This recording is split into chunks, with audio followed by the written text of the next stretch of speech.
Olá, vamos para outra videoaula da disciplina de genética. Lembrando novamente que esta videoaula está sendo gravada e que todos os direitos de imagem devem ser preservados. Agora eu vou compartilhar com vocês os slides de nossa apresentação de hoje.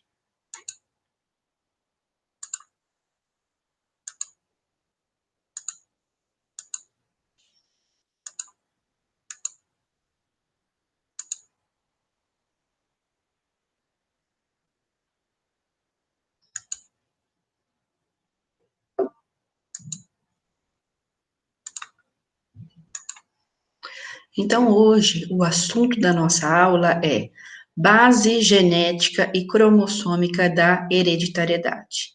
Lembrando que essa videoaula é dividida em duas partes, parte 1 e parte 2. Na verdade, com essa videoaula, nós iniciamos o módulo de citogenética. Então, o que vem a ser a citogenética?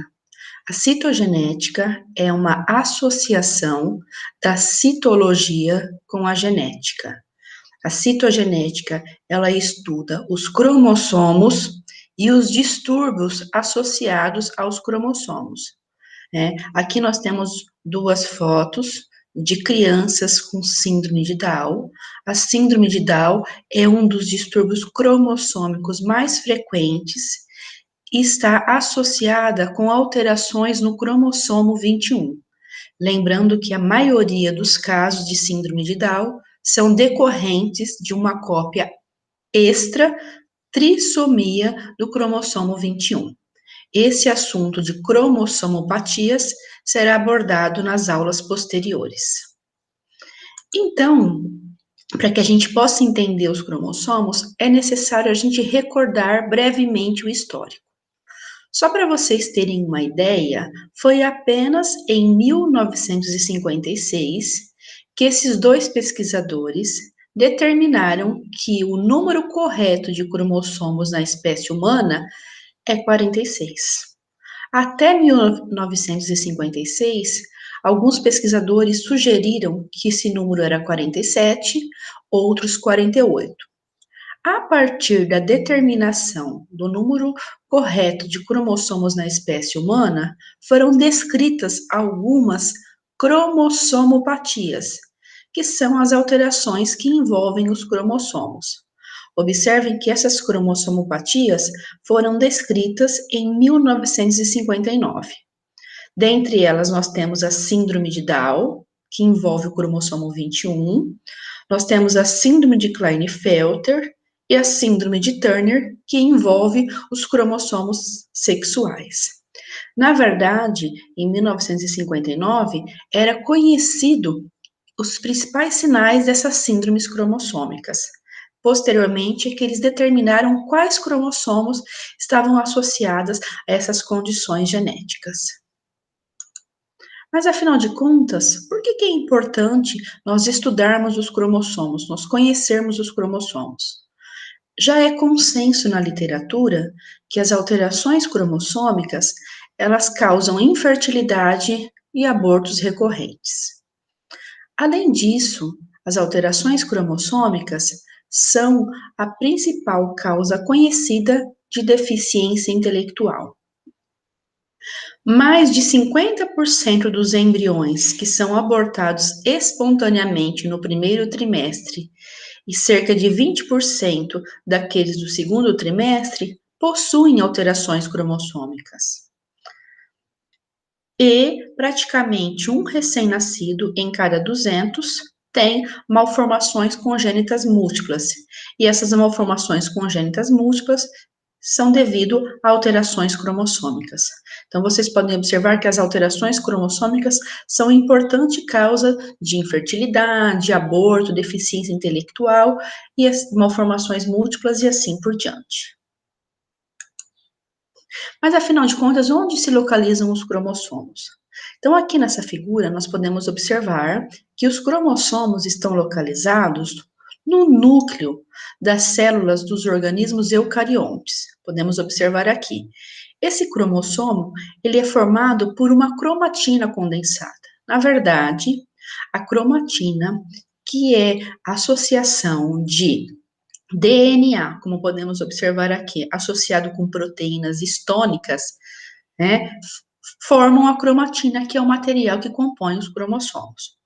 Então, essa cromatina é o material que compõe os cromossomos, o qual é formada por DNA associado com proteínas histônicas.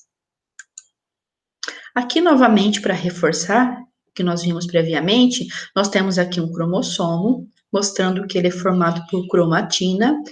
Essa cromatina, ela é composta por unidades repetidas chamadas nucleossomos, que são essas estruturas circulares aqui.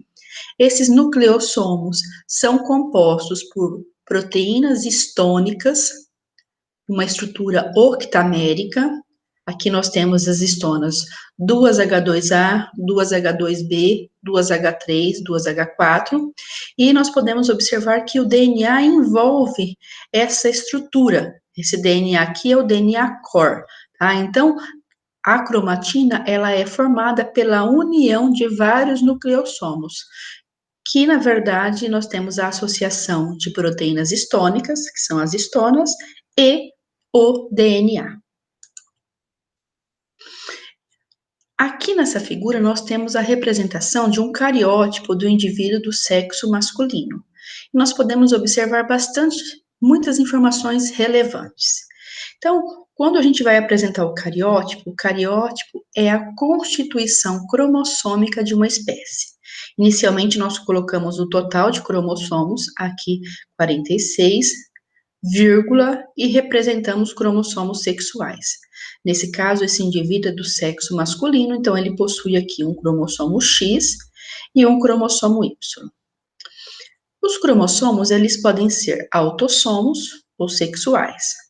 Os cromossomos autossomos são 22 pares, então nós temos aqui até o par 22, são os cromossomos autossomos. Os cromossomos autossomos, eles são comuns a homens e mulheres. Então, nós podemos observar claramente que nós temos 2 cromossomos 1, 2 cromossomos 2, 2, 3 e assim por diante. Porque um desses cromossomos 1 é de origem materna e o outro cromossomo 1 é de origem paterna. Então, nós temos que recordar aqui que para formar esse indivíduo, esse indivíduo ele recebeu 23 cromossomos do seu pai, através do espermatozoide, e 23 cromossomos de sua mãe, através do óvulo, totalizando o indivíduo diploide com 46 cromossomos. Então, os cromossomos autossomos são 22 pares, ou um total de 44. E aqui nós temos os cromossomos sexuais. Os cromossomos sexuais, eles são geralmente apresentados no canto inferior direito. Nós temos aqui cromossomos de tamanhos diferentes, porque nós temos um indivíduo do sexo masculino. Observem também nessa figura que os cromossomos, eles possuem um padrão característico de bandas ou faixas. Observem aqui que essa banda aqui é a mesma que essa mesma que essa. Por quê? Porque os cromossomos podem ser corados por técnicas de bandamento cromossômico. Nós vamos ver isso nos próximos slides. Notamos também que aqui os cromossomos estão apresentados por ordem de tamanho, por ordem decrescente de tamanho, ou seja, do maior par cromossômico para o menor par cromossômico. Então, esses cromossomos estão dispostos em ordem decrescente de tamanho. O que isso significa? Que o cromossomo 1 é maior que 2. Consequentemente, o par 3 é maior que o 4. Observando aqui os cromossomos autossomos, nós podemos notar que o maior par cromossômico é o 1 e o menor é o 22. Podemos notar também aqui que nós temos cromossomos homólogos, que são os membros de um par. Então, aqui nós temos 2 cromossomos 1, como eu já falei, um de origem materna e outro de origem paterna. Já aqui nessa outra figura, nós temos a representação de um cariótipo do indivíduo do sexo feminino. Então, o total de cromossomos é 46 e ele tem 2 cromossomos X. Podemos notar aqui, no canto inferior da figura, os dois cromossomos sexuais iguais, X, representando o indivíduo com cariótipo feminino. Nessa outra figura, nós temos já um indivíduo também do sexo masculino, observem aqui os cromossomos sexuais. No entanto, esse indivíduo, ele possui 3 cópias do cromossomo 21. Então, como eu represento esse indivíduo? Esse indivíduo, ele possui um total de 47 cromossomos, porque ele tem um cromossomo 21 a mais. Aí eu coloco a vírgula, represento os cromossomos sexuais, nesse caso é um indivíduo do sexo masculino, então XY, coloco uma outra vírgula, mais 21, que isso representa que esse indivíduo tem uma cópia a mais do cromossomo 21. Lembrando que aqui nós temos a representação de um indivíduo com síndrome de Down por trissomia do cromossomo 21, ou seja, ele tem 3 cópias do cromossomo 21. Lembrando que o cariótipo com trissomia do 21 é responsável por cerca de 95% dos casos de síndrome de Down. Vocês vão ver com mais detalhes essas informações nas próximas videoaulas. E em relação à estrutura dos cromossomos, o que nós temos? Então, aqui nós temos o cromossomo com uma única cromátide. Observem que essa estrutura aqui é o centrômero. E aqui nós já temos um cromossomo com 2 cromátides. Por quê? Porque ocorreu a replicação do DNA. Então, as 2 cromátides irmãs, que são aqui apresentadas em cinza, se unem ao centrômero para formar um cromossomo. Adjacente ao centrômero, com essa estrutura aqui em preto, nós estamos vendo aqui uma estrutura em verde. Nós temos o cinetocoro. O cinetocoro é uma estrutura trilaminar proteica, no qual se ligam as fibras do fuso mitótico, como vocês estão vendo aqui em azul, e elas vão exercer um tracionamento para que ocorra a separação das cromátides irmãs durante a divisão celular. Além disso, nas extremidades dos cromossomos, nós temos os telômeros, aqui mostrado na extremidade superior e aqui também na extremidade inferior. Os telômeros, eles são responsáveis por manter a integridade e estabilidade dos cromossomos. Eles são sequências hexanucleotídicas, TTA, GGG, repetida várias vezes. Então, eles mantêm a integridade e estabilidade dos cromossomos. Então, aqui só para recordar, né? Então, em alguns momentos, nós temos que o cromossomo possui uma única cromátide, ou seja, antes de ocorrer a replicação do DNA. Em outros momentos, ele tem 2 cromátides, como podemos observar aqui. As cromátides irmãs se unem ao centrômero para formar o cromossomo. O centrômero também é chamado de constrição primária, e adjacente a ele, nós temos o cinetocoro, no qual se formam e os microtúbulos do fuso se ligam para separar os cromossomos. E nas extremidades dos cromossomos, tanto superior quanto inferior, estão presentes as sequências teloméricas ou telômeros.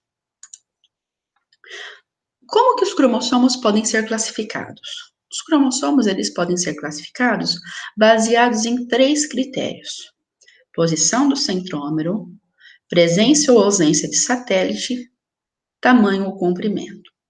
Então, nós vamos ver em detalhes cada uma dessas classificações.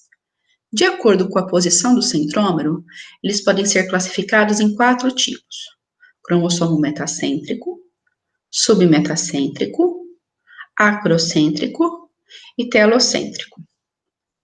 No cromossomo metacêntrico, o centrômero, ele ocupa uma posição mediana, de modo que os braços têm tamanhos semelhantes. Só para recordar, né, o cromossomo, ele possui braços, né? Então, a porção superior, acima dos centrômeros, nós temos o braço curto, e abaixo do centrômero, nós temos o braço longo.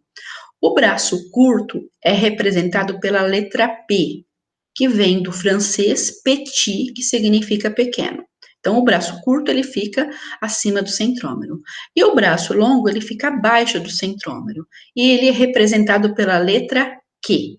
Então, o cromossomo possui braços cromossômicos, chamados P para braço curto e Q para braço longo. Então, baseado nisso, no cromossomo metacêntrico, o centrômero, ele ocupa uma posição mediana. Consequentemente, os braços cromossômicos, eles têm tamanhos iguais. Já no cromossomo submetacêntrico, o centrômero, ele é deslocado do centro. E os braços cromossômicos têm tamanhos diferentes. No cromossomo acrocêntrico, o centrômero é subterminal, ou seja, ele é próximo da extremidade, e os braços têm tamanhos muito diferentes, vocês vão ver isso nas próximas figuras. E o cromossomo telocêntrico, que não existe na espécie humana, o centrômero, ele é terminal, de modo que o cromossomo possui apenas braço longo. Então, lembrando que, baseado na posição do centrômero, existem 4 tipos de classificação: metacêntrico, submetacêntrico, acrocêntrico e telocêntrico. No entanto, na espécie humana, existem apenas os cromossomos metacêntrico, submetacêntrico e acrocêntrico. Eles também podem ser classificados de acordo com a presença ou ausência de satélite, eu vou explicar daqui a pouquinho, e de acordo com o tamanho ou comprimento, em 7 grupos, representados pelas letras do alfabeto, de A até G. Então, aqui nessa figura, nós podemos observar a classificação dos cromossomos baseada na posição do centrômero. Então, observem que aqui eu tenho essa estrutura circular aqui, é o centrômero. No caso do cromossomo metacêntrico, essa primeira figura aqui, o centrômero, ele ocupa uma posição mediana, de modo que os braços, eles têm tamanhos semelhantes. Então, observem que acima do centrômero, nós temos o braço curto, letra P, e abaixo do centrômero, braço longo, letra Q. E aqui nós podemos também observar que as cromátides irmãs se unem ao centrômero para formar o cromossomo. Já no cromossomo submetacêntrico, notem que o centrômero, ele é deslocado do centro, o que faz com que os braços curto e longo tenham tamanhos desiguais. Já no cromossomo acrocêntrico, observem que o centrômero, ele é subterminal, tá? E aí, a gente tem aqui os satélites, né? Então, o que é o satélite? O satélite, ele é uma estrutura circular arredondada, ligado através da constrição secundária, tá? Esse satélite está associado com a região organizadora nucleolar. E ele está presente apenas nos cromossomos dos grupos D e G, exceto no cromossomo Y. Eu vou explicar para vocês daqui a pouco essa divisão em grupos. Então, aqui, podemos observar os cromossomos humanos. Neste caso, nós temos o cromossomo metacêntrico. Observem aqui o centrômero, braço curto e braço longo. Neste caso, nós temos a representação do cromossomo humano 1. Observem que os braços têm tamanhos semelhantes. Já no cromossomo submetacêntrico, o centrômero ele é deslocado do centro. Observem aqui. Então, o braço curto, ele tem um tamanho menor do que o braço longo, em virtude da posição do centrômero. E no cromossomo acrocêntrico, o centrômero, ele é subterminal. Observem que aqui a gente tem uma constrição secundária, que se liga ao braço curto do cromossomo acrocêntrico, e aqui nós temos o satélite. O satélite está associado com a região organizadora nucleolar, ou seja, ele é responsável pela biogênese de ribossomos. Aqui é o cromossomo, nessa figura, esse cromossomo submetacêntrico é o cromossomo 8, e aqui o cromossomo acrocêntrico é o cromossomo 14. Então, os cromossomos também podem ser classificados em grupos, representados pelas letras do alfabeto, da letra A até a letra G. Então, observem que aqui no grupo A, nós temos os cromossomos dos pares 1, 2, 3. Então, aqui nós podemos observar nessa estrutura circular, vermelha, o centrômero. Observem que aqui nós temos uma representação dos cromossomos compostos por uma única cromátide. No grupo B, nós temos os pares 4 e 5. O grupo C é o maior grupo de todos, e é o mais difícil de diferenciar, porque ele possui vários cromossomos, ele possui os pares 6, 7, 8, 9, 10, 11, 12. No grupo D, nós temos os cromossomos 13, 14 e 15, os pares, né, 13, 14 e 15. No grupo E, nós temos os pares 16, 17 e 18. No grupo F, 19 e 20. No grupo G, 21 e 22. E nós temos os cromossomos sexuais. Lembrando que se for um indivíduo do sexo feminino, ele terá 2 cromossomos X. Se for um indivíduo do sexo masculino, ele terá um X e um Y. Esses cromossomos sexuais, eles estão classificados dentro dos grupos anteriores. Ou seja, o cromossomo X, ele pertence ao grupo C, e o cromossomo Y pertence ao grupo G. Então, notem nessa figura que os cromossomos, eles são divididos em grupos. Nós temos aqui cromossomos maiores, que são aqueles dos grupos A e B, cromossomos de tamanho médio, que são aqueles dos grupos C e D, cromossomos de tamanhos pequenos, que são os grupos E, F e G. E os cromossomos sexuais, geralmente, estão apresentados no canto inferior da figura, como eu já mostrei, mas podem estar, né, pertencentes aos seus respectivos grupos. Grupo C, cromossomo X, e grupo G, o cromossomo Y. Então, aqui nós temos a representação dos cromossomos de acordo com os seus grupos. Tá? Só que nós temos que nos recordar essa divisão em relação às células somáticas e células germinativas. Quando a gente fala de células somáticas, nós estamos nos falando das células que são diploides, que são as células que formam o nosso corpo. Então, nas células somáticas, nós vamos ter cromossomos homólogos, ou seja, 2 cromossomos 1, 2 cromossomos 2, 2 cromossomos 3, e assim por diante, um total de 46 cromossomos, porque um é de origem materna e outro de origem paterna. Já nas células germinativas, que são os gametas, nós temos que nos lembrar que o número de cromossomos, ele é haploide. Então, nós temos 23 cromossomos, um representante de cada par cromossômico, que é o que nós estamos observando nessa figura. Então, observem que aqui nós temos os cromossomos 1, 2, 3, que pertencem ao grupo A, os cromossomos 4, 5, que pertencem ao grupo B, os pares 6, 7, 8, 9, 10, 11, 12 e o X, que pertence ao grupo C, 13, 14 e 15, que pertence ao grupo D, 16, 17 e 18, que pertence ao grupo E, 19 e 20, que pertence ao grupo F, e 21, 22, mais o Y, que pertence ao grupo G. Então, observem que, se a gente for pensar em células germinativas, o número de cromossomos do grupo A é apenas 3.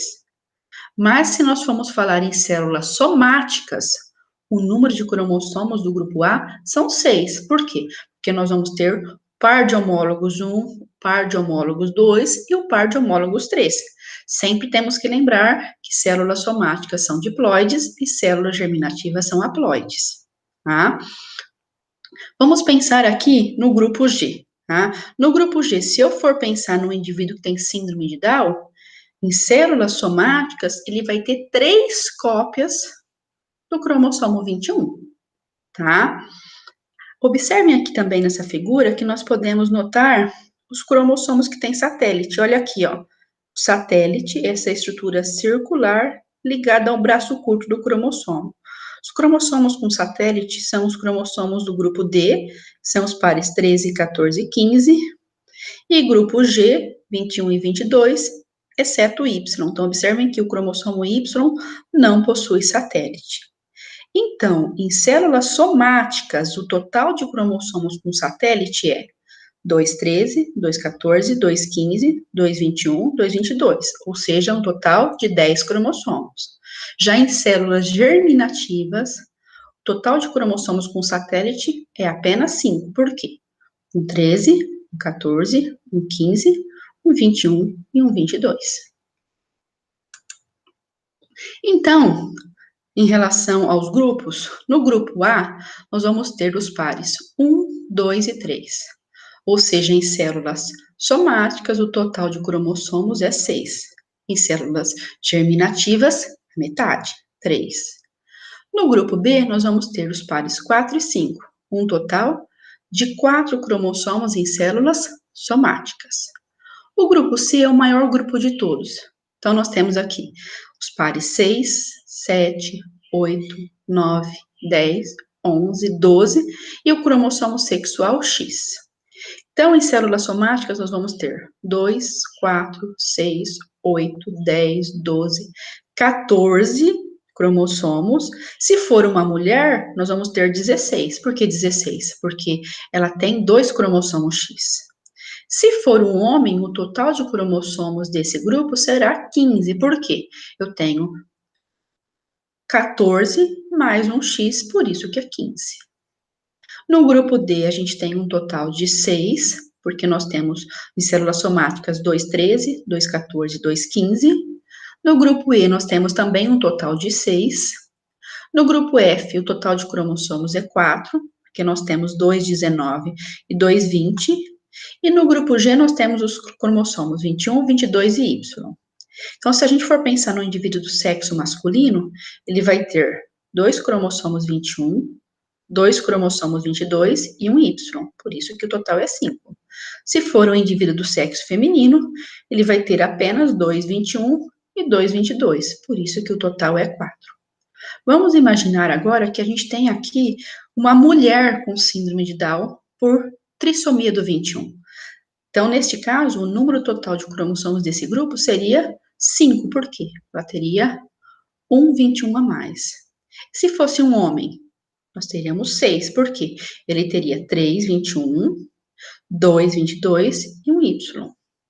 Vamos pensar, por exemplo, que a gente tem, vocês vão ver mais para frente, a síndrome de Patau, que envolve o cromossomo 13, a síndrome de Edwards, que envolve o cromossomo 18, e ocorrem geralmente por trissomia, que é a presença de um cromossomo 13 ou 18 a mais.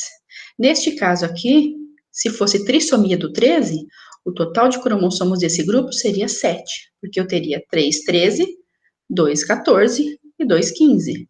Se fosse trissomia do 18, eu também teria 7 nesse grupo aqui, em células somáticas, porque eu teria 3, 18, 2, 17 e 2, 16. Tá? Então, sempre temos que lembrar que os cromossomos sexuais, o X pertence ao grupo C e o Y pertence ao grupo G. Então, como nós podemos estudar os cromossomos? Uma forma de nós estudarmos os cromossomos é realizar um exame chamado exame do cariótipo. Através do exame do cariótipo, a gente consegue observar os cromossomos ao microscópio, mas para isso é necessário que a gente tenha células em divisão. Tá? Então, o exame do cariótipo é um exame de rotina que ele avalia a constituição cromossômica do indivíduo. E através dessa análise do exame do cariótipo, consegue-se determinar se aquele indivíduo tem ou não alguma alteração numérica ou estrutural envolvendo os cromossomos. Então, como a gente vai ver nos próximos slides, como que é feito esse exame e quais são as indicações clínicas também. Então, para que a gente faça o exame do cariótipo, existem uma série de materiais biológicos que podem ser utilizados. O material mais utilizado é o sangue, tá? Então, o material mais comum é o sangue. Só que quando a gente fala de sangue, nós temos que nos lembrar que o sangue, ele possui as hemácias, que são anucleadas e que, portanto, não nos interessa, e eles possuem os leucócitos, né? Os leucócitos nos interessam porque a gente sabe que os cromossomos estão localizados no núcleo das células. Então, em relação ao sangue, a gente vai utilizar o material provindo dos linfócitos. Se eu tiver uma mulher grávida, né, essa mulher também pode saber se a criança que ela está esperando tem ou não tem uma alteração cromossômica. Então, vocês vão ter mais para frente um conteúdo chamado diagnóstico pré-natal. Lá vocês vão entender melhor essas técnicas aqui. Então, se a mulher estiver grávida, dependendo do período gestacional que ela esteja, ela pode fazer ou uma amniocentese, ou uma punção de velocidades coriônicas, ou uma cordocentese. A primeira técnica que é realizada mais precocemente é a punção de velocidades coriônicas. Ela é realizada em torno da 10ª a 12ª semana gestacional. Então, aqui você vai obter amostras dos vílios coriais, que é o material de origem fetal, e vai fazer o exame do cariótipo, para que você determine o cariótipo daquele embrião. Já na amniocentese, se obtém uma amostra de líquido amniótico, geralmente após a 15ª, 16ª semana gestacional. Esse líquido amniótico possui as células fetais, denominadas amniócitos, e você vai fazer o exame do cariótipo dos amniócitos. E a cordocentese, que geralmente é realizada após a 18ª semana gestacional, consiste em obter uma amostra de sangue do cordão umbilical, tá? Então, mostrando que é possível determinar o cariótipo da criança, né, que a mulher está esperando do seu filho durante o diagnóstico pré-natal. Mas nós podemos também fazer exame do cariótipo a partir de biópsia de pele, utilizando fibroblastos, a partir de medula óssea. No caso da medula óssea, a gente tem células em intensa divisão celular. Então, pouca ou nenhuma cultura celular é necessária. No entanto, os cromossomos, são muito pequenos, a qualidade deles é muito ruim e a análise se torna difícil. Então, por isso que ela não é tão utilizada. Ou seja, o material padrão para análise cromossômica é o sangue. Então, como que esse exame ele é realizado? Inicialmente, a gente vai colher, por exemplo, tem uma criança com suspeita clínica de síndrome de Down no Hospital Escola da UFTM. Então, se colhe uma amostra de sangue, e esse sangue ele vai ser colocado com meio de cultura. Esse meio de cultura, ele contém substâncias necessárias para que ocorra a divisão celular in vitro. Ou seja, nós vamos imitar no laboratório in vitro o que acontece normalmente em vivo. Então, adiciona-se, 0,5 ml de sangue em 5 ml de cultura. Posteriormente, nós vamos adicionar uma substância chamada fitohemaglutinina, que é um agente mitogênico e que estimula a divisão dos linfócitos. Essa substância é adicionada e é incubada por cerca de 48 a 72 horas a 37 graus. Após esse período de 72 horas, adiciona-se uma outra substância chamada colchicina. A colchicina interrompe a divisão celular na fase de metáfase, que é a melhor fase para a visualização dos cromossomos. Essa cultura vai ser incubada brevemente, adiciona-se uma solução hipotônica de cloreto de potássio, KCl. Essa solução vai promover o entumecimento das células. Posteriormente, essas células são fixadas em uma solução de metanol e ácido acético, na proporção de 3:1. Esse material é gotejado sobre lâminas para microscópio. Nesse caso, vai ser digerido com tripsina e corado com guinça. A gente vai ver mais para frente que a principal técnica para coloração dos cromossomos é a banda G, ou bandamento G, ou banda GTG, no qual o corante utilizado é o guinça. Então, nós podemos observar nessa figura o fluxograma do exame do cariótipo, mostrando como é feito o processamento de uma amostra de sangue até a obtenção de banda G. Então, nessa videoaula de hoje, nós utilizamos essas referências bibliográficas aqui, esses livros, para a preparação dessa videoaula. Essa videoaula, ela tem a parte 2, que nós vamos continuar vendo esse assunto, e o que eu tinha para falar para vocês era isso, e nos vemos na nossa próxima videoaula. Até breve.